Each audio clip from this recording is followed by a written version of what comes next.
Hello, everyone, and welcome to High Point Sports. I'd like to introduce myself. I'm Aaron St. Dennis. You can find me on Twitter at FFMadScientist.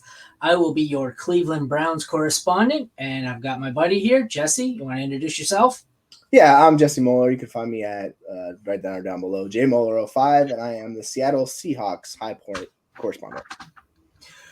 We got a little bit lucky here for our first video. We noticed that our two teams played each other this week, so we thought we would kick things off and make our first official High Points video and make it a Week 8 recap here of Seattle versus Cleveland. So we'll bring up the fantasy scoring here. This is the half PPR scoring of the top 10. Pretty much everyone who scored a fantasy point in the positives made this list. There was a second string tight end who put up 0.2, but we ignored him. So, Jesse, what do you think of your team here? It was interesting for the running backs in particular. And this, like, Walker kind of had an injury going into the game, so that might have something to do with it. But they leaned on Charbonnet towards the end. And I know if you were following the game on Twitter, you would saw that where everybody's like, what's going on with Kenneth Walker? And I'm like, I don't know. But they talked about he had a little bit of injury, so I think there's that. It's just the Seahawks offense was really good at the beginning of the game and really good at the end of the game. The in-between was pretty much a disaster. So it was, I think that's just credit to the Browns defense and how good they are. But yeah, it was an odd game for fantasy. As you can kind of see, it's kind of just all over the map besides Tyler Lockett, who was, vintage Tyler Lockett. Yeah, it was interesting for me. I have Kenneth Walker in quite a few leagues. And I looked in, and I swear every time I turned on a highlight, I looked and said, oh, no, another great-looking Zach Charbonnet carry. And then when I looked, he didn't have that many carries, so I must have just hit the 4 or 5 carries he did have. But they both look pretty good. Yeah, the wide receivers, there was quite a bit of production here. I'm amazed that you got high-end production out of Lockett, and then you still got something useful there out of DK, JSN, Bobo. Like, you've got some solid receiving assets here. I know you've been promoting Jake Bobo, it seems like, for the last 6 weeks. So I own quite a bit of Jake Bobo, and I had a few guys in my league say, wow, how did you know about him? I said, I just knew. Had nothing to do with my buddy and co-host telling me Jake Bobo all the time. I had inside sources. So yeah. What do you think about Gino? He's I guess that 10th year breakout couldn't be trusted after all. He's not looking nearly as good this year. He's still fantasy relevant, but what are your thoughts? Yeah, so like Bobo's interesting. I'll hit on that for a second. Bobo's just a very good blocking wide receiver, so he's going to be on field a lot because he's one of the. I think PFF has him as one of the highest run blockers in the league because he's a giant wide receiver who's not fast, but he's really good at that. And then they get him at the end zone, and that's how he scores fantasy points. So like he's a red zone magnet, so like you'll see him catch touchdowns. He's basically like a tight end down there. But yeah, Gino it's been up and down with him. And this might have a little bit to do with the play calling and them trying to figure out what to do with Jackson Smith and Jigba, but it's in kind of just it hasn't hit yet. We're kind of hitting on the peripherals, just not there. Where like last year it was like, oh my gosh, but we're close. It's just we just need a little bit to get over that hump. And like talking about your guys, I think like I'm a big Jerome Ford, like he's my favorite running back on that team. And it was weird seeing them being like, oh yeah, high ankle sprain. No, he's gonna play. So I was like watching that game and I was like, what is happening? Is this guy Superman? Because he played through and got like all the rushes at the end of the game. I just found that fascinating. What do you make of the wide receiver situation here? Going into the second half, like what are you doing here? Are you buying low on JSN and Bobo? You trying to sell high on Lockett and Metcalf? Or you just holding how do you think the 4 of them shake out here for the second half? I think it's going to be convergence where like Jackson Smith is going to get his. They're slowly integrating his ADOT. And this hits more with the line and the line issues they've had. They finally have both their tackles are finally healthy after just a disastrous first half of the year. And they're starting to get their guard play working right. So like now that their line is coming together and it's kind of the line we saw at the beginning of the season, they're allowing JSN to kind of just, play further down the field, not doing these little check down screens. So I'm a little bit worried about DK from fantasy perspective, but like overall, yeah, like JSN's the cheapest, and he's probably going to finish, closer to those two than where they started out. So like, I just take him as the cheapest one, but I like all of these guys for kind of hit or miss. You worried about Walker? You think Charbonnet starts to turn this into a timeshare? Or you think it was just that Walker was hampered by injury? I think that's a lot of it. And Charbonnet hasn't done much of anything this year. It's been the Kenneth Walker show. So I think more Pete Carroll just wanted to see what Zach Charbonnet has and that he's in fact a good running back too. So they just let him kind of, get some work and get his feet wet and, show there's obviously that one highlight from a couple of weeks ago where he trucked a guy in the end zone. You're like, whoa, hey, hello there. But yeah, this was like the first game where they like leaned on him, and you're like, this guy looks pretty good too. So I think he's going to play somewhat of a role, but like I just think they trust Walker too much to fully go away from him. All right, I guess we can head on over to my side here. We had PJ Walker put up a middling fantasy day. Didn't look great, XFL quarterback, it is what it is. He's certainly not Kurt Warner coming over from the Arena Football League. I only have that in my mind because I, for some reason, decided to watch that earlier while I was working. Have you seen that Amazon Prime special? It wasn't half bad, but yeah, that's pretty. I enjoyed it myself. Yeah, like I said, then the running back room here is kind of a mess. Jerome Ford, I was never high on him. He always seemed like just kind of a plodder to me.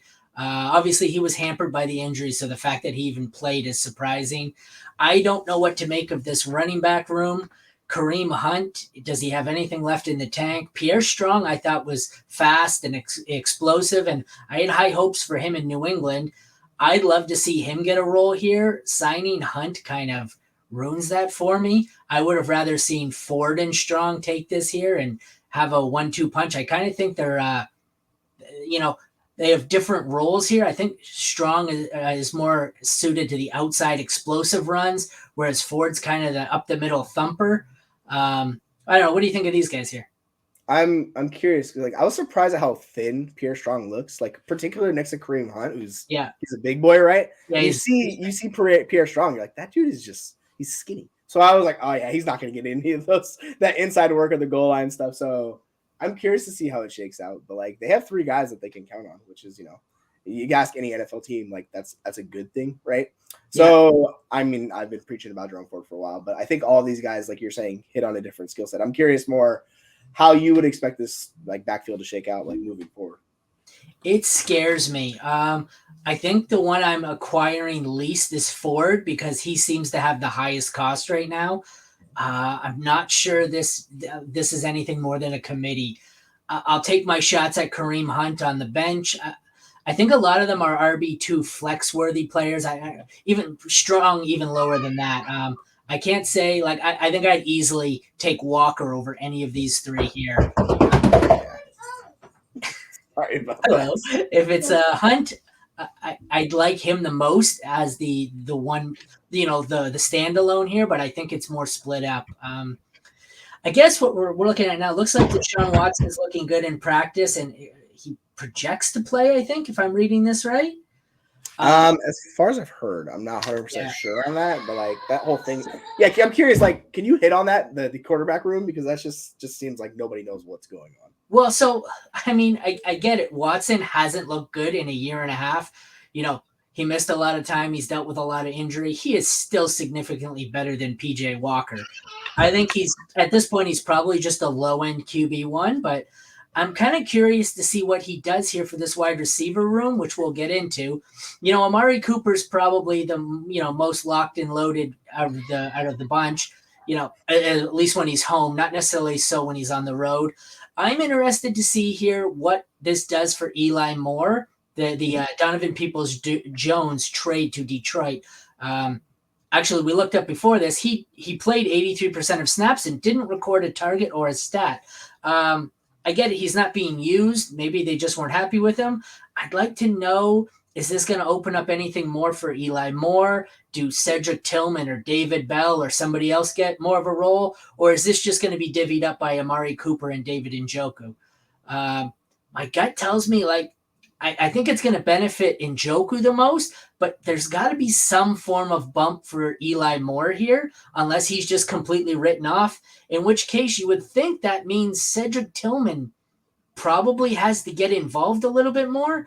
I'm not sure whose skill set I think lines up most closely with DPJ, but DPJ was really just the boomer bust home run threat, and I don't really think any of the 3 wide receivers they have particularly fills that role. I personally I love Eli Moore as the slippery, explosive little slot receiver type where he's shifty. I'd love to see Cedric Tillman get a shot at this. I liked him in the pre-draft process, and I think if Deshaun Watson is anything even half of what he used to be, I think Tillman could be a big-bodied player. He wasn't the fastest and he wasn't the biggest in this the rookie wide receiver class, but he was one of the few who had a decent combination of size and speed. It was a kind of a flawed receiver class. Like you see a lot that were either big but slow or fast but small. So he's pretty big, he's pretty fast. So I'd like to see Cedric Tillman get a shot here. What do you think of, just in general, the passing game here? I think that's a fascinating name to bring up, right? Because that totally opens the door for him because DPJ was their deep threat, and I'm totally on board with that. The weird thing about Elijah Moore and Jackson Smith-Njigba is they kind of were doing the same thing early on in the year. It's a lot of underneath, a lot of check downs, a lot of just around the line of scrimmage stuff. So I found one stat interesting that with PJ Walker, David Njoku seeing a 25% target share. So ever since PJ Walker's been the starting quarterback, he loves himself some Njoku. So as long as he's the quarterback, I'm assuming that's how it's going to work out. I'm not really sure. But yeah, I think you bringing up Tillman makes an excellent point because, he's a third round rookie pick and he's got some talent and he offers something that Cooper and Elijah Moore don't. So that's just a fun little kind of feather to keep in cap. That's an interesting point because if I'm assuming it's going back to Deshaun Watson for week 9 against the Cardinals.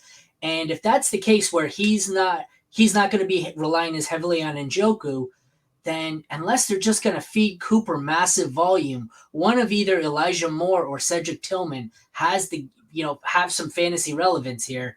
I think Moore is obviously, like I said, the shiftiest and the most electric. He's got that fun skill set there, kind of like a smaller, shiftier version of Debo, where he's half running back, half wide receiver. But like I said, Cedric Tillman is the one in this offense who is the most prototypical wide receiver-ish, and I'd like to really see him get a shot here. Yeah, I think if this was 20 years ago, he's that ideal prototype wide receiver they build, the Andre Johnsons of the world. That's what he is. So yeah, I think that's a very a great point by you to talk about him because most people don't know him and know anything about him. So I think he's a fun a name to keep your eye on. I guess we can close it out. We got a few more minutes left. Let's do a one-on-one rest of season comparison. Geno or Deshaun Watson? I think you know where I'm going with this one. I'm going to take Geno. How about you? I think I'm going to take Watson. I think Watson's floor is as a low-end QB1, and I think that's probably Geno's ceiling. I would also admit that Geno is far safer here, and I could be dead wrong with Watson. All right, at running back, pick I guess you could just rank the 5 on the board if you want. Yeah, I'll take Walker, and then I will go Jerome Ford, Kareem Hunt, Zach Charbonnet, and Pierre Strong is how I would rank those 5. Or is that 6? Yeah, that's 5. 5. I go exactly the same way.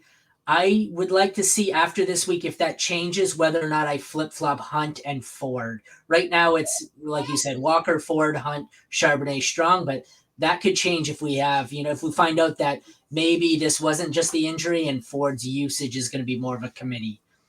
As far as we've got 6 receivers here, I guess I'll go first here.